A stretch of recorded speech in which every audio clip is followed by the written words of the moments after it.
My name is Chris Edwards, and welcome to the season finale of Safe Space. This season, I've brought you 8 episodes and 6 amazing guests. Each of these individuals have shared themselves with us. They were vulnerable, they were insightful, they were introspective, they all left an indelible imprint on all of us. I started out this season sharing with all of you my story, my journey to self-awareness and acceptance. Several years ago, I could never have imagined myself speaking so openly, publicly about who I truly am because I was so repressed and kept people away from the other side of myself that I couldn't even deal with. Because of love, of self, and love for a very special person, I was able to face and confront myself. Each of the guests I shared with you throughout this season did that in some form or manner. Let's start with our first guest, Alec Tomlin Maslin.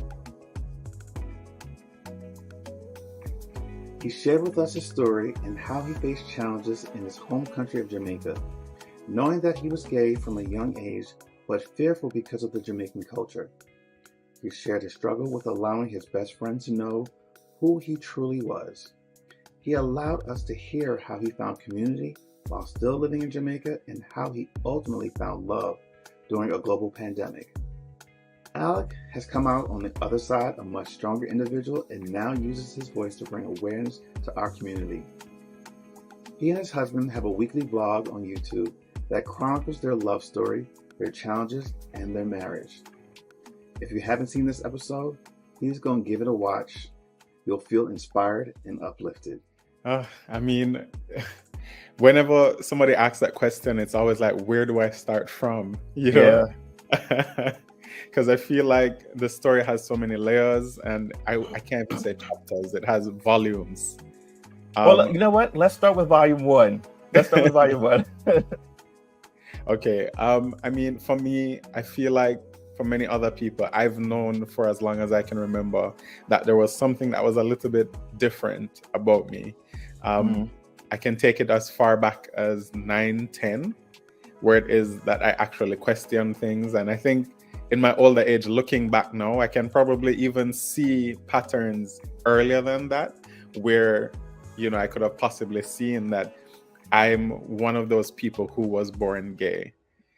So I identify as gay currently, but I would have had to navigate the path to actually getting to that point of actually accepting that title. Because like many, I would have gone through the phases of having girlfriends and having that interest in women first, which was emotional and physical at one point. Then it was just emotional. And then when I found everything in one package, that's when I was just like, okay, I feel like this is where I can settle and I don't need anything else. And that would have been after I had my first boyfriend.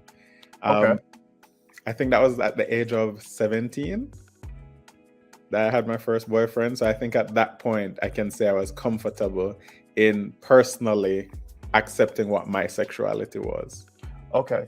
Now, fully accepting it at the age of 17, but I know you had inklings or really questioned who you were earlier on. So around what age would you say that you knew something was like very different? I think when it really smacked me in the face that it was something I had to actually address within myself was probably around the age of 10. And I think that's right before I was about to go into high school. I went to an all-boys school, so that also didn't make it any easier. And to be honest, at that point, there was nobody I felt like I could have a conversation like that with. So it was a lot of introspection, which was extremely difficult. The only gay representation I had ever seen at that point was on TV in the form of like Will and Grace, where it's always a comedy. And then I think the first time where I saw a real experience of something that related to or was like parallel to an experience in my life was through the show Degrassi. So not sure if anybody knows what that show is, but it's a Canadian show. Drake used to be on that show. That's where he got his... Okay. But there was a character, Marco, who was a new character, season 3, I think it was, and it was their first gay character on the show. And you got to see him navigating that same exact picture that I had in my life, where it is that you were trying to have girlfriends because everybody else around you was having girlfriends, but then you still had that attraction, an attraction that you were afraid to act on for several reasons. And seeing that play out on TV, I was just like, wow, okay, so maybe this isn't so weird. Maybe I'm not alone. Because for this to be on TV, it must mean that there are other people there with a similar experience. Right. So I want to address that, but I want to kind of step back a little bit because you said something that was really important. Seeing the representation on TV allowed you to feel as though you weren't alone. But before you start to even see other people who you can identify with on TV, let's go back into your home life. And what was that experience of, being with family, family events, and then just knowing that you're different and not knowing how to express yourself, or also even like the fear of them finding out who you truly are? I think when it comes to family events, I didn't have any grouses with how I felt there until much later in life. I think in those initial stages of me questioning my sexuality, I was still very much a boy, Our second guest was Rohan Spencer. He had a much more difficult go at it. I felt it important to highlight and share his struggles, but ultimately share his triumphs. There are so many various stories and difficulties that we in the LGBTQIA+ have to face. Not all of us make it out unscathed or even with our lives. I was so honored to share Rohan and his story with the community because of his strength and his bravery. While living in Jamaica, Rohan had to hide who he was, and when individuals found out, he had to reinvent himself and always mask who he was. He faced being outed, being attacked. It wasn't a constant fight and struggle that he faced, but he did not give up or give in. He held his head high and pushed through. Rohan migrated to the States for a fresh start and met the love of his life, and now is married and living his life out loud. Even with all he has faced, he found the inner strength to champion on and become an inspiration for others. You'll walk away heartbroken and elated just knowing the challenges of what he's faced and how he's conquered it all. It has been a journey. It has been a journey to say the most, or yeah, to just say we had our ups, our downs, our in between.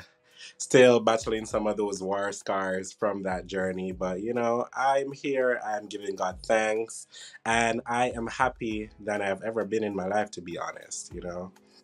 That's amazing. So let's go all the way back. What was your first experience or knowledge that something was a little bit, and I don't like to say the word different, but for lack of a better word, different, where you didn't fit in, quote unquote, what was the norm? Okay, so growing up in Jamaica, I was grown as a church boy. In the choir. Mother was married to the pastor's son. Grandma was an evangelist. So you were at church every day, basically. And just the normal thing. I would not be interested to pay, at the time, I think they call it marbles. I would not be interested to pay marbles or football or anything that they would see as masculine. At that time, I could sing. So, I would be doing singing, which is not seen as the typical thing for a guy to do. So obviously, a person started to insinuate that, he's different. He's not like everyone else. Didn't have a problem going to primary school until I reached now into high school, which that was kind of the whole shebang right there, By the time I was in grade 9, I was kind of noticing that I was not like everyone else, I didn't find interest in just like normal dating. I would date females, but at that point I was like, the other gender does look good too, So that was the whole thing there until everything kind of came out and my life crumbled before my eyes. I was a prefect at high school. I was in cadet. I was quote unquote popular. So the same week I had an interview on another show when I was in high school. The interview came out maybe the Wednesday, and my life crumbled before my eyes by the Thursday. It was literally just one to the next. Um, but yeah, the experience right there was just, it was an eye opener to say the most. And the funny thing is, it was just the inner circle at the time that I had was really the persons who were attacking me.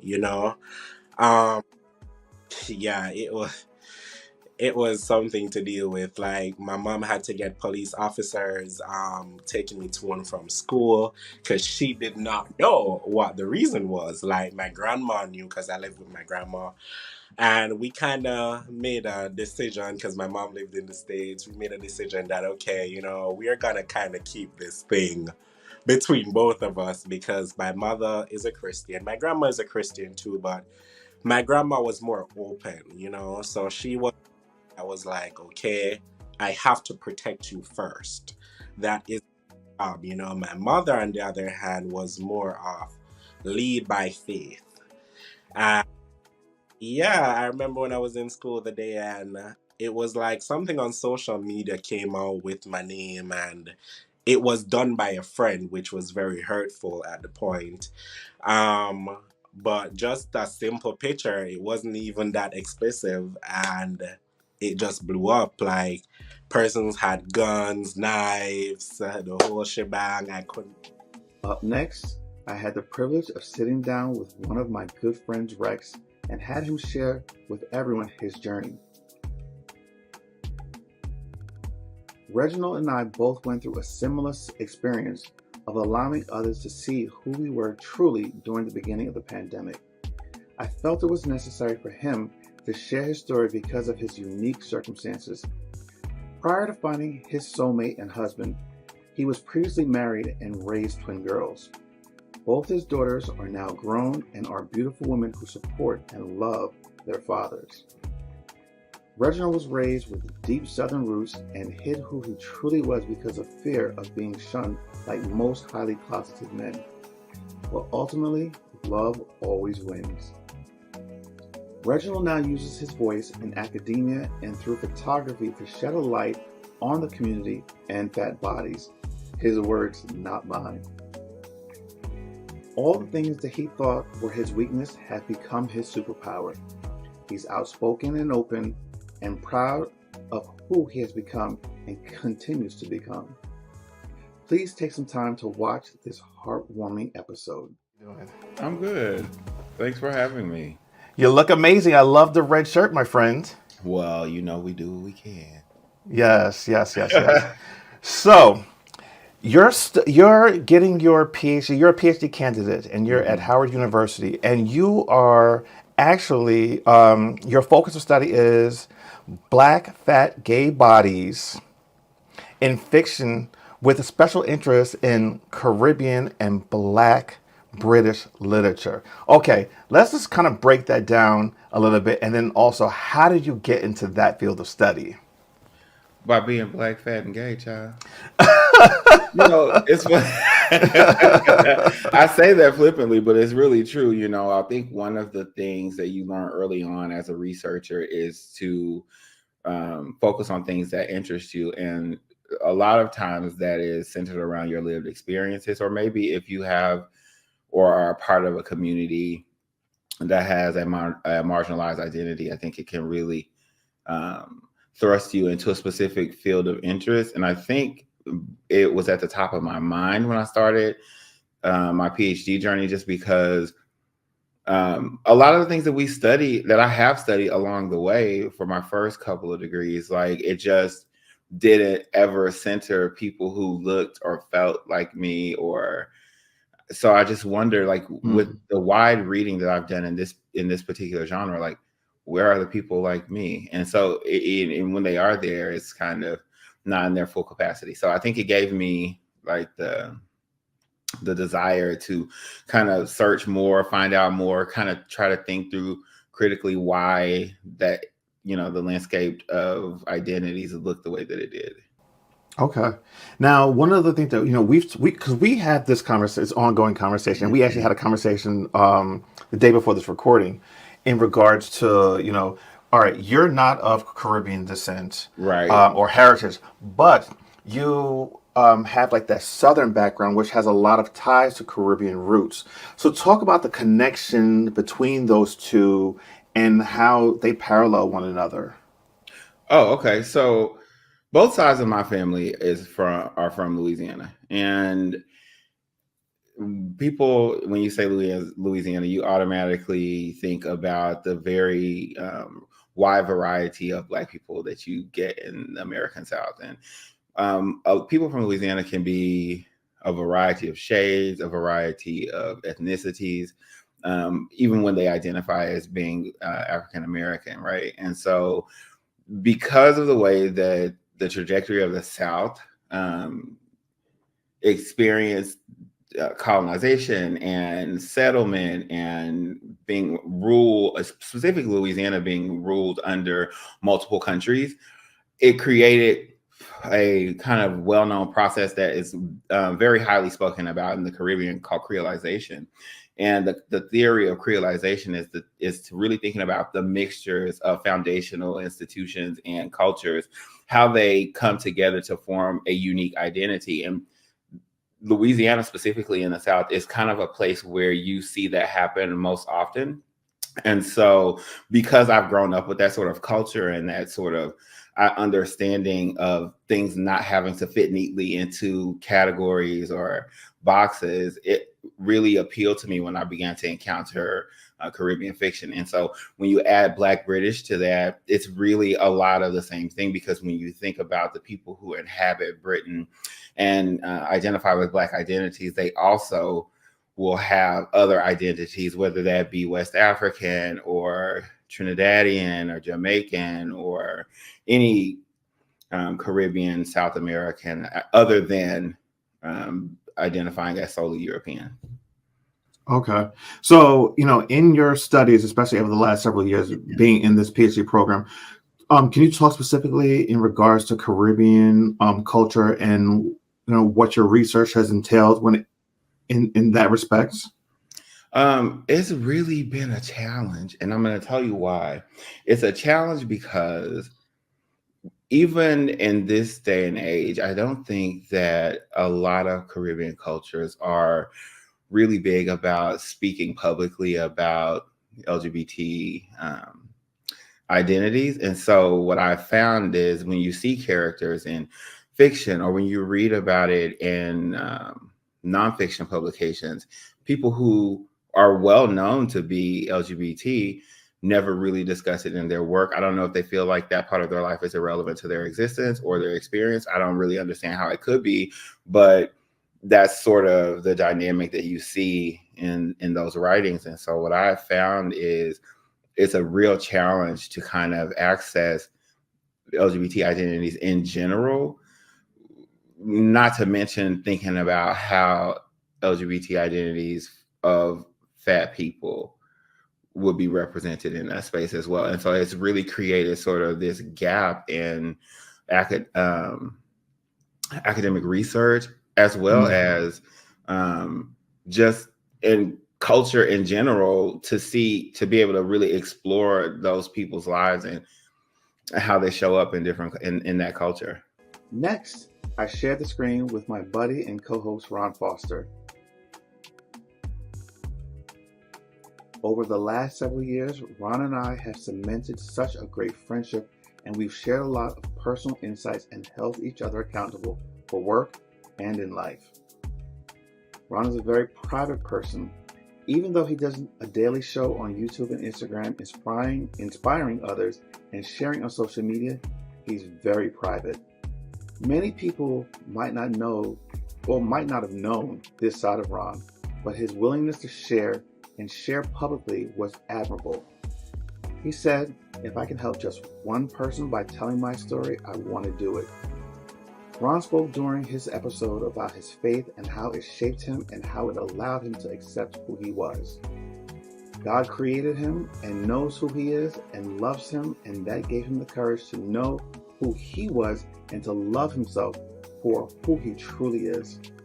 A gay black man who loves God. We really went deep in this episode, and it was touching and poignant and left people in tears. I strongly encourage anyone who may be struggling with their faith and identity to watch and really listen to this inspirational episode. You'll walk away renewed and uplifted. Definitely when junior high school. It was junior high school. I remember being in class and I was like,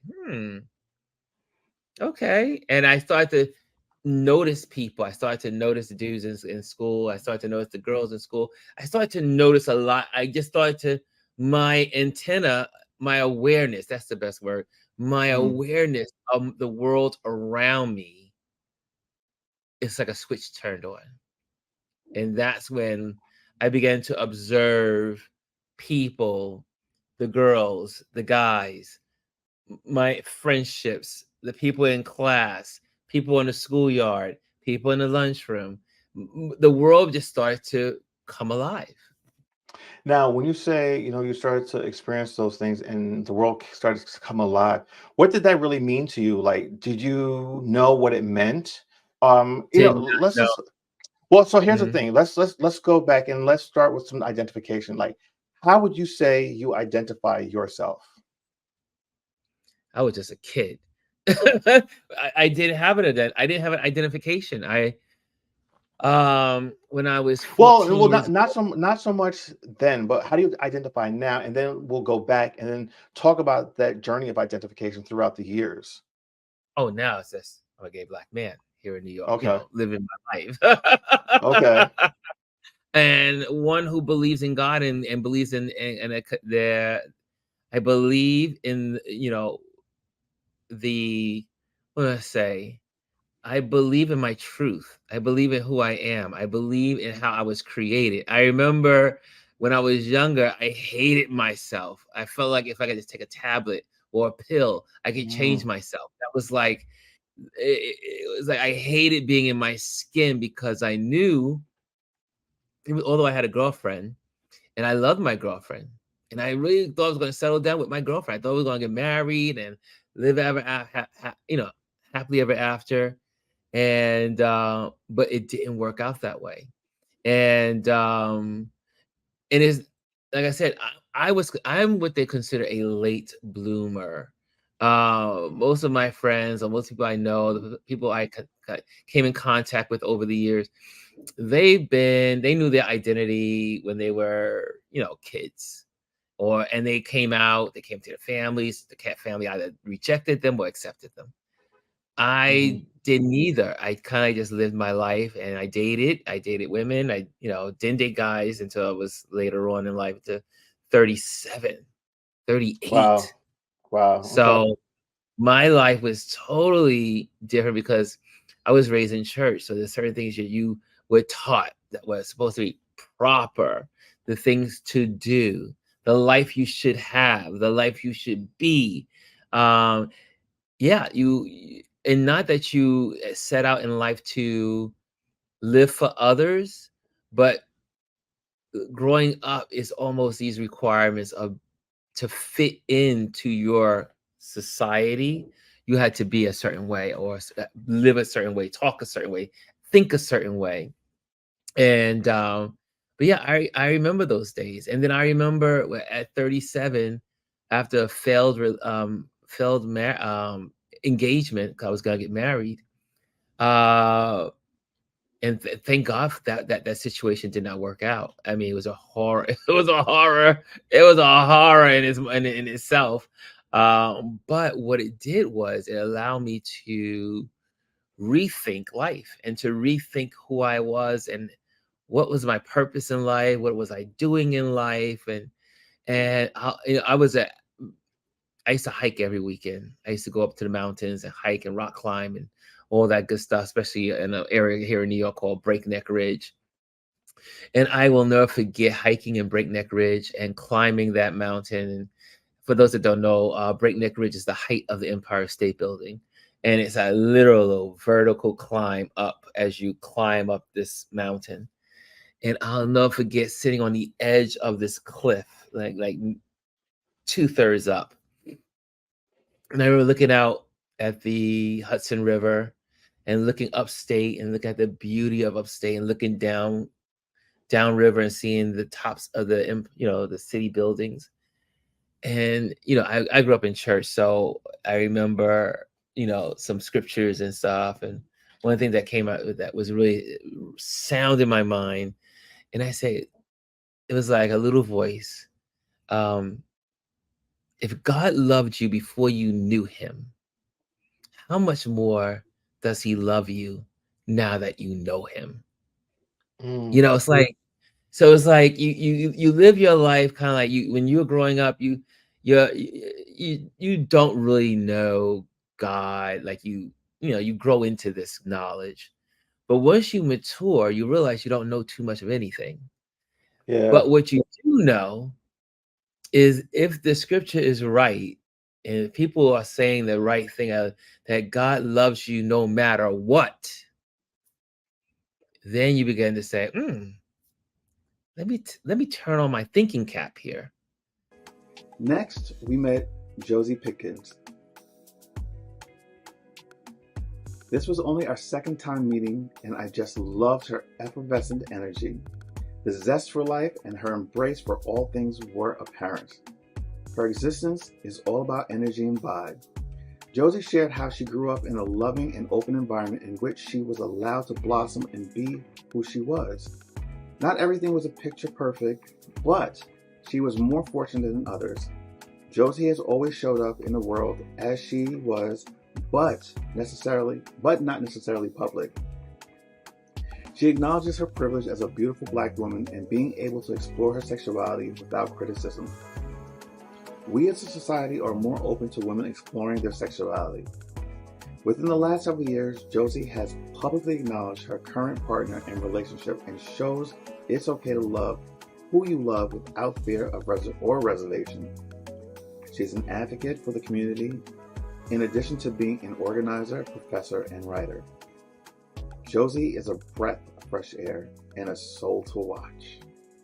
From the beginning, I think, like most queer folk, we understand our queerness at a very early age in the same way that people who are straight understand their straightness at an early age. Like, as soon as you kind of begin to feel attraction, you realize who you're attracted to.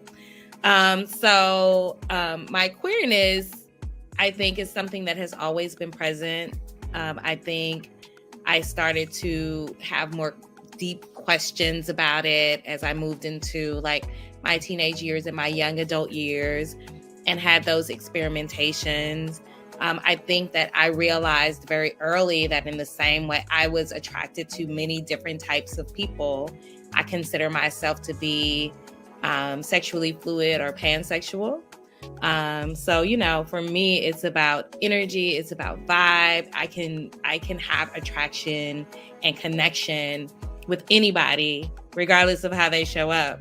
So that, has been a bit challenging over the years to try to figure out, okay, where am I? And to have to explain that to people. We have our ideas about bisexuality and pansexuality in straight communities and even in queer communities, right? It's like, oh, these people who just can't make up their mind, or they just want to do it all, or they're hypersexual or whatever, when really it just breaks down to attraction. I think that for much of my life, I was in relationships with straight men. As I got older and I wanted to explore different types of relationships, I really kind of started to do that maybe really late 30s. I'm 47 now. Okay. So I always tell people I'm a baby gay, even though I'm 47, And I think that it has less to do with attraction and even dating, because I've always kind of dated whomever I wanted, but more so about finding community and building community. And I feel like that is really that part of the journey that people don't talk about how important it is. Some people find community and in that find their understanding of queerness at a younger age. Some people find that at a much older age. So Right. I tell people I'm just beginning to really, really figure myself out as far Right. as being quote unquote out, which I feel that, I hate using language of out because I'm more like, hey, it's a calling in process for me. So Yeah. I want to explore that a little bit because one of the things I harp on a lot, when I talk about myself and my story, I never say that I came out because it's more, for me, it's more of I let people in. I was Right. blocking people from being a part of that portion of my life. So me letting them in is giving them full access to who I am as an individual. So I love that you don't like to use that coming out. To each his own, but that's not a term that I use for myself. Right. I want to step back a little bit and kind of go back towards like childhood, because I like to always look at origin stories and how people dealt with their queerness when they were young. Because, that can be very confusing time in one's life. You don't know, you don't have the words, you don't have the full understanding of what it is. You feel something that everyone else is not necessarily feeling. You might feel out of place. How was it for you growing up, and how was it at home? Like, were you in an environment where you felt open enough to say, hey, this is who I am, even if you didn't necessarily know exactly who you were? Talk about that a little bit. I think that I was always a kid who was going to do what she wanted to do. I think that I first really started realizing that I liked girls and boys at that time. That's, I didn't understand trans identity or any other types of identities. So there's the binary of like girl and boy. Yeah. I recognized that I liked girls and boys. I feel like Janet Jackson is somewhere in the part of my origin story. Up next is Joelle. As she describes herself, she's a hot girl, a city girl, a icy girl, just that girl, period. Oh, I love my conversation with Joelle. She works in community advocacy for a nonprofit. She also participates in political advocacy. Joelle's story started at the tender age of 4 when she realized she wasn't like the other boys. She shares with us how her outside physical appearance didn't line up with how she felt on the inside. Joelle went to her mother and told her, "I'm a girl." Now, Joelle identifies as a transgender woman, but didn't always. She explains she didn't come to this realization until she was introduced to others in the community that helped explain to her what she was going through and how she identified during her college years. Now she has become a safe space for others to rely on for help and acknowledgement. Like all in the community, she has faced her fair share of trials and tribulations, but has conquered them and is a thriving citizen who people can find strength in. Joelle is a trailblazer, and I know we're going to continue to see and hear great things from her. Well, like you said, my name is Joelle Eskew. My pronouns are she, her, hers. Also, hot girl, icy girl, city girl, material girl, period. Okay. I work in community advocacy. I work for a nonprofit here based in Houston, Texas, called the Normal Anomaly Initiative.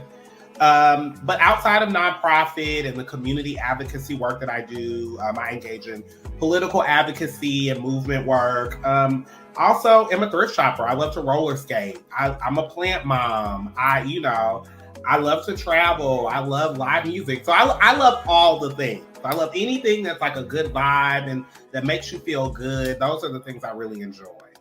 Oh, that is awesome. I'm so looking forward to having this conversation with you. So, as you know, Safe Space is a show where I give people from the LGBTQIA+ community, especially people of color, an opportunity to tell their stories and, their origin stories and how they've gotten to this particular point in their life.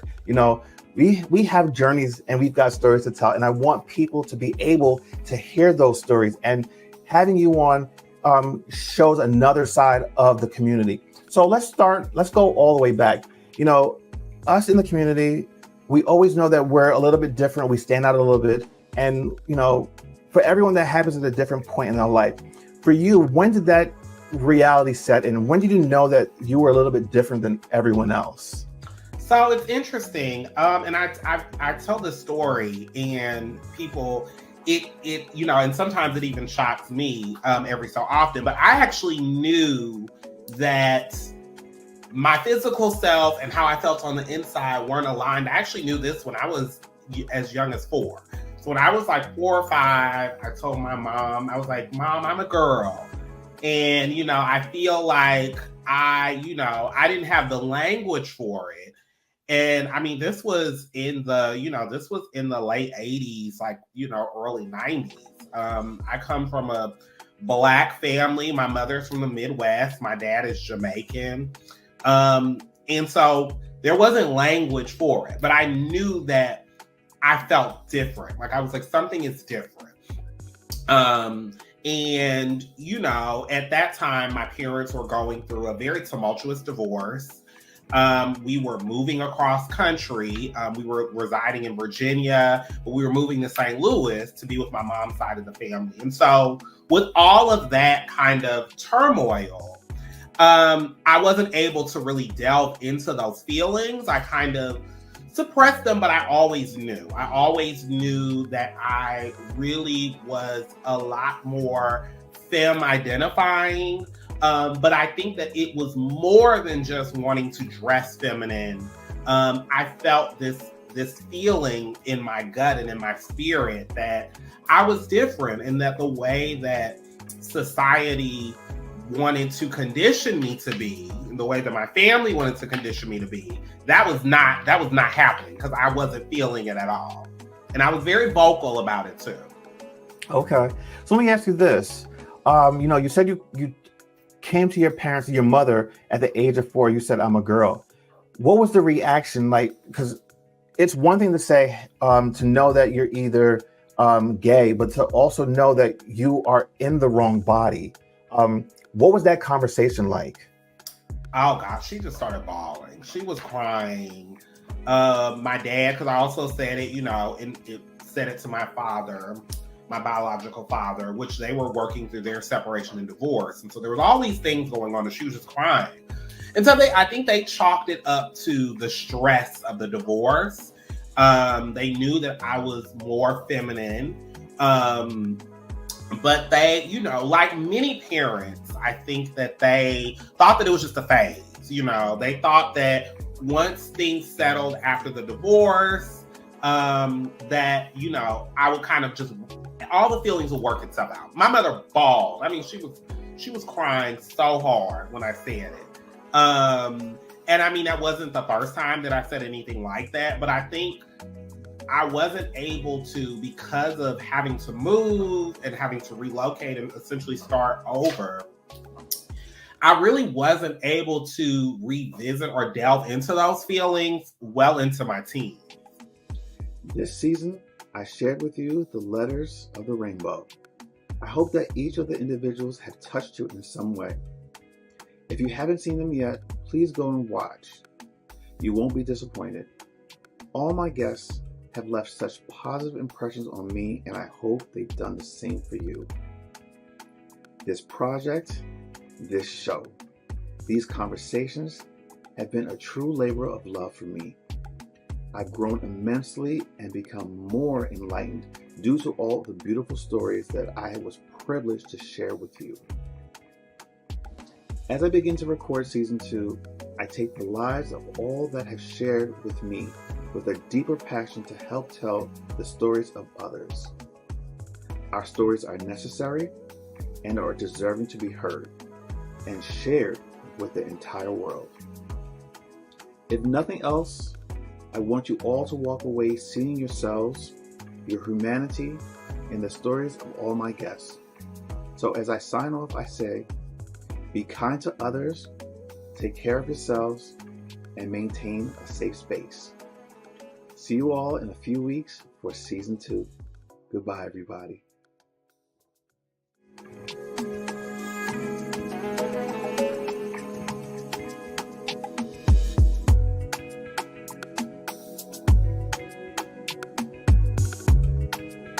Thanks for watching this show on Indecent Media. Now, if you're watching here on YouTube, make sure to subscribe, like this video, and hit the notification button so that you can get notified when we drop new videos every week. See you guys next time.